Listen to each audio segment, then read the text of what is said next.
The ICC U19 World Cup would have started in the Caribbean. Actually, the first match was being held right here in Guyana National Stadium, Providence. The West Indies taking on Australia, and then the next day, India would have played South Africa. The two had contrasting results, with West Indies going on to the Aussies and India having a dominant victory over the South Africans.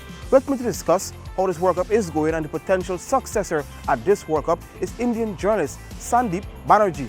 You've been around a lot of international tournaments. How big do you see the ICC Under-19 World Cup being as the stage for the future stars?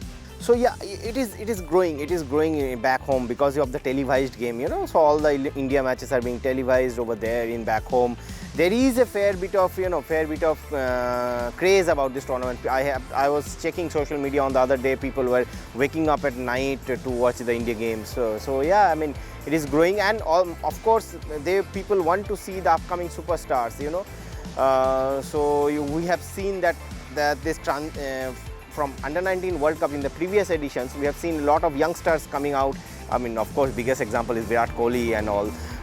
So people want to see all those big stars in this, upcoming youngsters in this tournament. And this tournament is being marketed very well by the local broadcasters, that is Star Sports back in India. So yeah.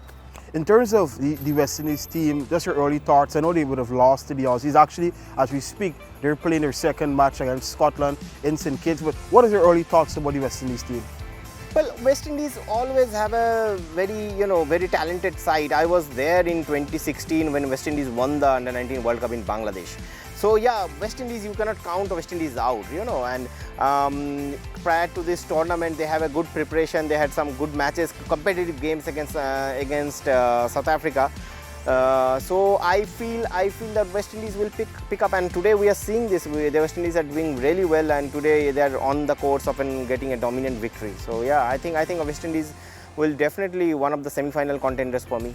Well, India, you have to look at the conditions at that point, because there is a bit of drizzle. The game got delayed a little bit. We had a delayed start. The pitch was there is a bit of moisture on the surface.